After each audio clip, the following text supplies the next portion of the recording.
What's going on, boys and girls? How the devil are we? Shanksy here, and today I've got a very, very new video for you for Raid Shadow Legends. We are going to literally take a look on my advice on starting a brand new account and what to expect from Raid Shadow Legends from a beginner to the beginners with help of an expert.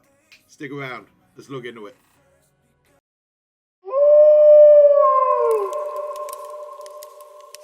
So right, boys and girls, I have literally just started playing Raid Shadow Legends about a month ago. Initially, put my hands up, I picked it up for a sponsorship, and I didn't really think I'd be playing the game for much longer after that, but I've been having a ton of fun with it. We've built a clan, the community's got involved, we're hitting raid bosses daily, all that type of good stuff, and I'm just having an awful lot of fun with it. I love the strategy behind building your champions, building your team, getting the gear leveled up, and the RNG grind as well. It's a little bit like Diablo, when you're trying to, like Diablo 2, when you try and grind for that specific set, and it might just be a few percentage points higher to work on your overall build, that type of min-maxing, and I don't know why, I really like it, alright, a lot.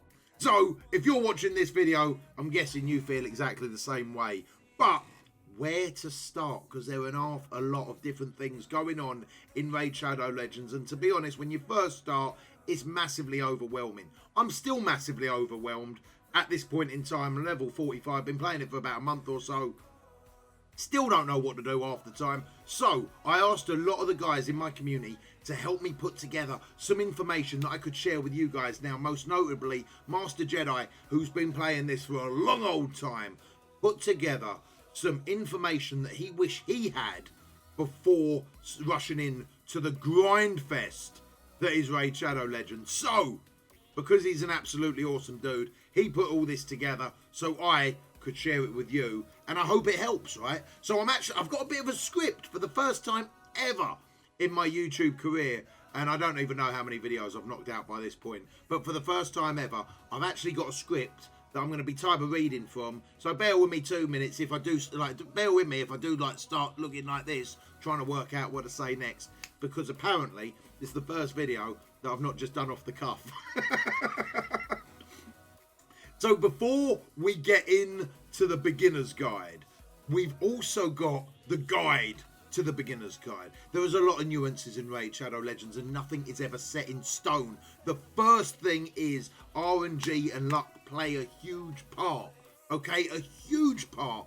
And in the roles and the choices that you can make. You can only work with what you've got in front of you. I can say to you now, oh, go out and farm that epic void. You can't do it, right? You've just got to get lucky. You've got to pull the right champions. And when you pull the right champions or the lucky champions, you've got to then start grinding the gear and the right gear for that champion and everything like that. So there's a lot of intricacies straight away in the initial characters to get into. So it's not quite as easy as, right, go farm that one, go farm that one, hit that node 15 times, get lucky, equip that, do... It's not that type of guide, guys, because it's impossible to do so.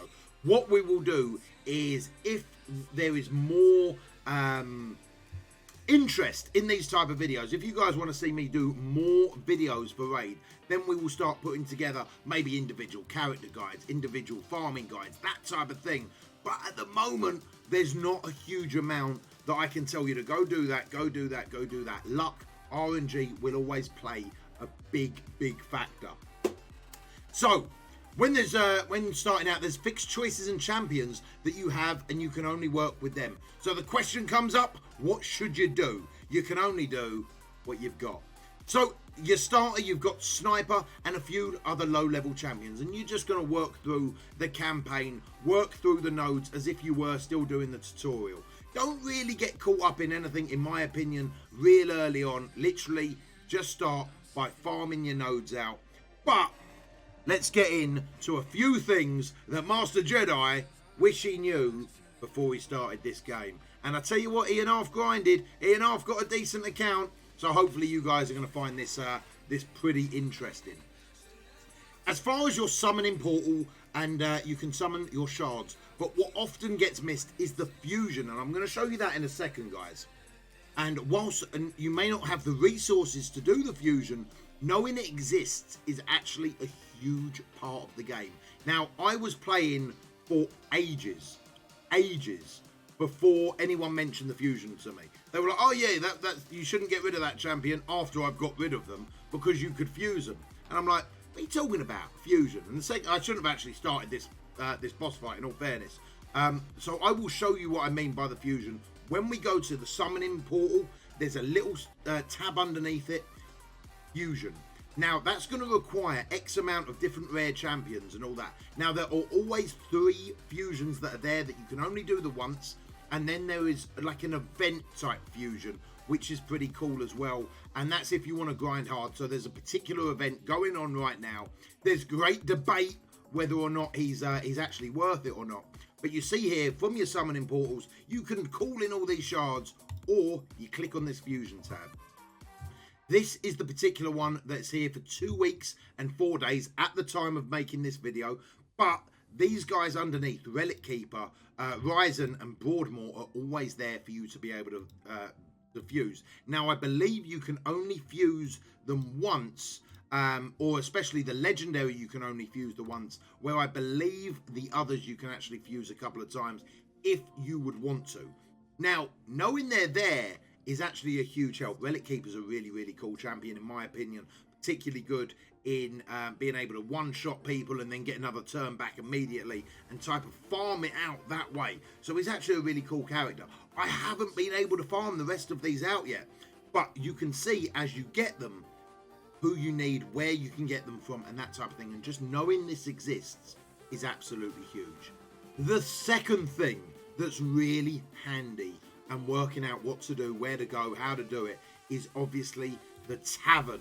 And what we all see is when we're in the arena and things like that, we want to ascend different champions. Now, ascending is basically, you've got to click on this, but you've got to have the potions to be able to ascend them. Now, you've got to wait for that particular keep to open up, and then you can farm out those particular potions. Now, this is, again, something I didn't know for ages when first starting out. So, for example, you see I've got Juliana there. She's on 4 stars at the moment.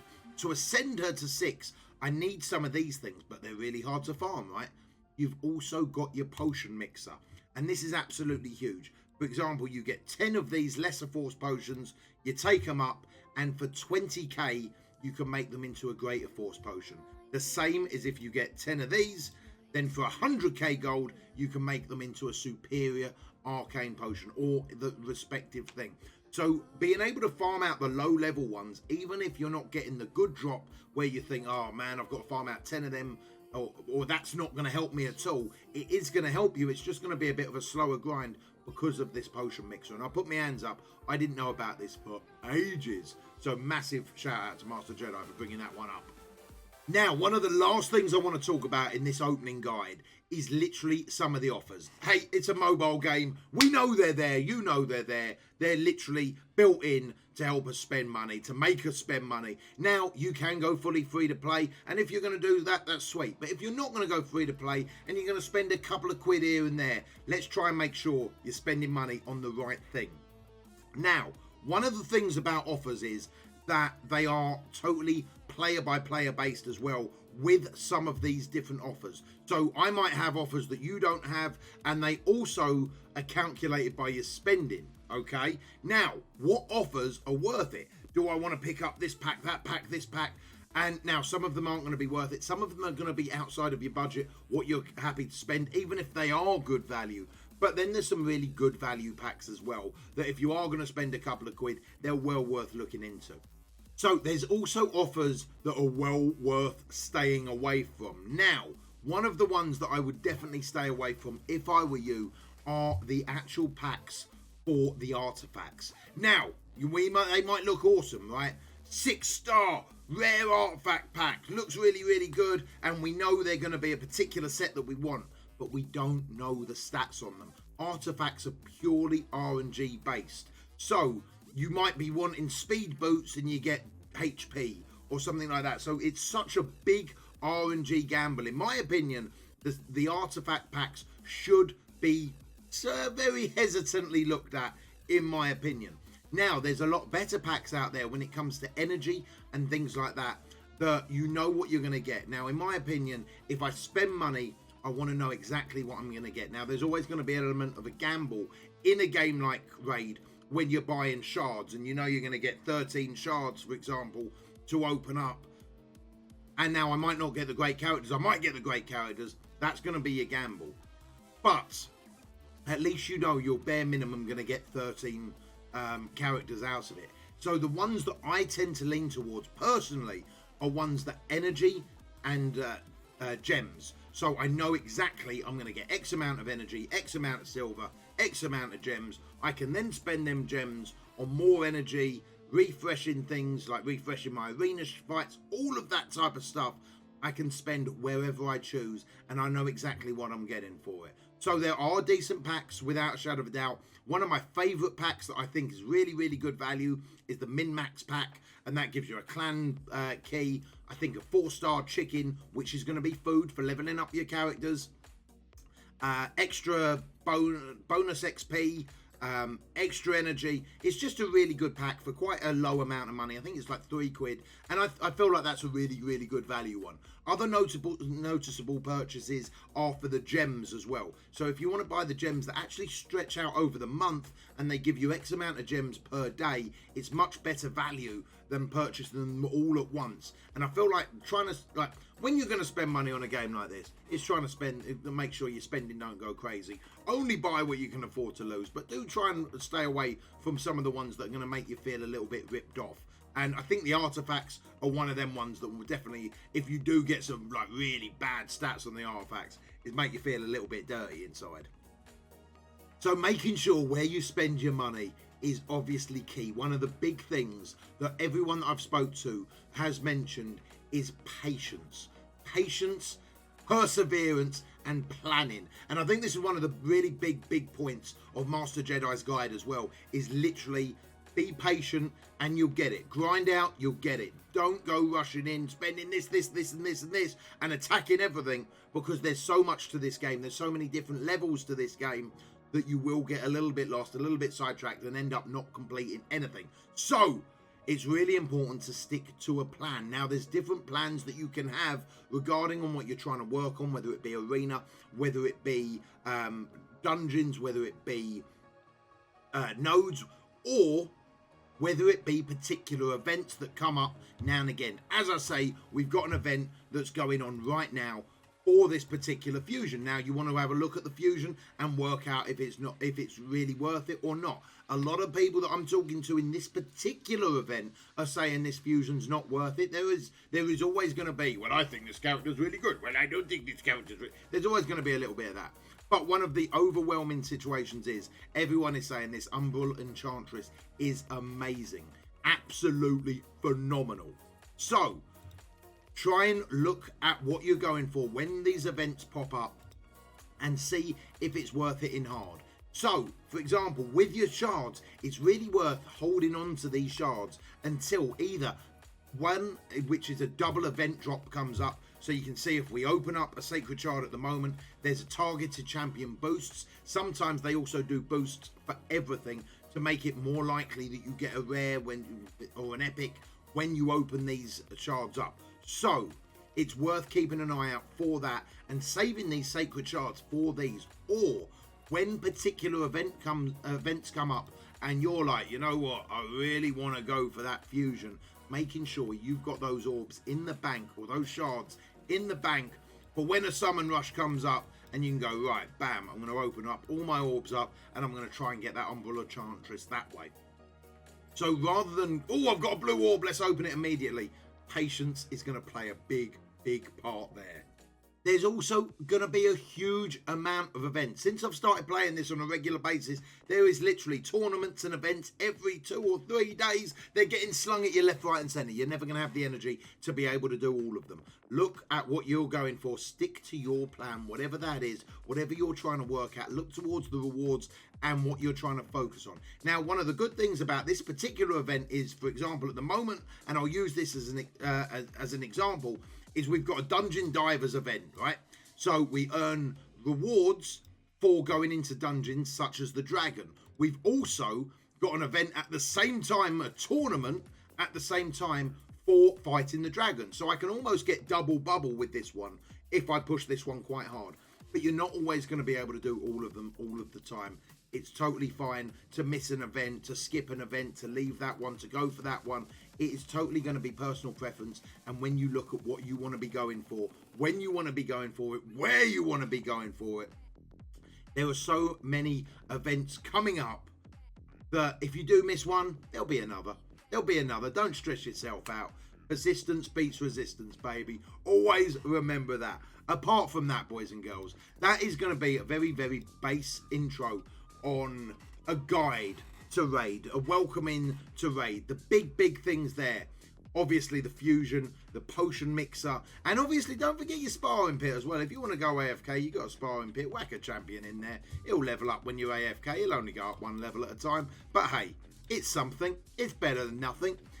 Spending your energy wisely. Don't rush into it. This is a game for the long haul, guys and girls. One thing that I will mention as well is if you are in this for the long haul, it is worth looking at using your gems to unlock your mine, but only consider unlocking your mine if you are really in this for the long haul. I believe it's somewhere like a month to get your initial 500 gems back.